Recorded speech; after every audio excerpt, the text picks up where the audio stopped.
काल मी तुम्हाला फ्लो मध्ये म्हणलं होतं की दीदीचा स्कॉलरशिपचा फॉर्म सबमिट झाला होता म्हणून, पण ऍक्च्युली फॉर्म सबमिट झाला नव्हता. दिवसभर नायगाव फिरल्यानंतर मला आणि पप्पाला लागली होती खूप जोरात भूक. आता तिथे रस्त्यावरच आम्हाला दिसला होता एक शेंगाचा गाडा. आता ते गाड्यावर काका नव्हते. आता गाड्यावर काका नव्हते म्हणल्यानंतर इकडे तिकडे बघून एखादी शेंग उचलावं म्हणलं होतं मी, पण तेवढ्या मध्ये काका चाले बघा.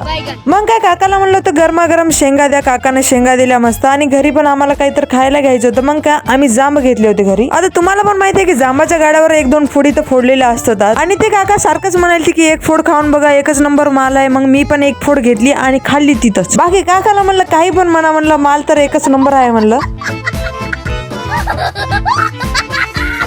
भाई मी तुम्हाला सांगते की आता तिचं काम कसं काय झालं नाही तर, म्हणजे की स्कॉलरशिपचा फॉर्म सबमिट का झाला नाही तर, पहिलेच माझी दीदी एवढी पनोती आहे, त्यातलं तर तिचं काम म्हणलं तर लईच पनोती राहते. गलती म्हणलं तर तिचीच आहे. तिनं सरला फोन लावली नव्हती की सर आहेत की नाहीत कॉलेजमध्ये. ते सर जे आहेत फॉर्म घेणारे तिथं नव्हतेच, अब्सेंट होते. आणि दुसऱ्या सरला पण म्हणलं भाई तुमचा जो फॉर्म ठेवा, नंतर त्या सरला द्या आल्यानंतर. तर ते सर म्हणले की ते सर जे आहे ट्रिपला गेले. तर 2 दिवसानंतर परत या कॉलेजमध्ये येऊन तिचा फॉर्म सबमिट करायचा आहे. नायगावहून आम्ही आलो होतो वाजेगावला, कारण की तिथं आहे माझ्या मामाचं घर. आणि तुम्ही आजपर्यंत माझ्या मामाला मावशीला कधी व्लॉग मध्ये बघला नसाल, पण आज पण बघणार नाही, कारण की मावशी जी आहे कुलूप लावून कुठे गेली होती की. आणि माझ्या मामाचं घर पण तिथून जवळच होतं. मामाच्या इथं गेला होता मस्त. आणि काही जे मोमेंट जे आहे कॅप्चर करायचे विसरून जाते माणूस, तसंच मी पण विसरून गेले होते. आणि मी मोजून 3-4 वर्षानंतर माझ्या मामाच्या इथे गेले होते, आणि त्यांना भेटून खूप छान वाटलं मला. दिवसभर तर आमचं कॉलेजमध्ये गेलो होतं, त्याच्यानंतर 1-1.5 तास माझ्या मामाच्या इथे गेला होता. त्यानंतर मला आणि पप्पाला घरी जायला झाला होता उशीर. सायंकाळच्या 6 वाजता एवढा जास्त अंधार झाला होता. पप्पा म्हणलं आता घरी जाऊस तर आपलं काही खरं नाही म्हणलं होतं, कारण की आम्ही मोटरसायकलवर होत्या. आणि जसं जसं आम्ही हातगावच्या दिशेने चालत तसं तसं थंडी एवढी जास्त वाढत होती. आणि मी तेव्हा जर टेम्परेचर बघला असेल तर वाटत होतं भाई लिटरली मायनस मध्ये टेम्परेचर आहे, एवढी जास्त थंडी पडली होती. बाकी तुम्हाला विश्वास बसत नसेल तर या टाइम मध्ये तुम्ही एकदा ट्रॅव्हल करून बघा. माझ्या तर डोळ्यातून तर पाणी येऊ लागलं तर नाकातून बी पाणी येऊ लागलं, एवढी जास्त सर्दी झाली होती. एवढं सगळं मला सहन करावं लागायला माझ्या 2 कवडीच्या बहिणीसाठी, त्या नात्यासाठी भाई काय म्हणा. बाकी हा व्ह्यू किती छान वाटत आहे ना, कमेंट मध्ये नक्की सांगा भावानो. बाय.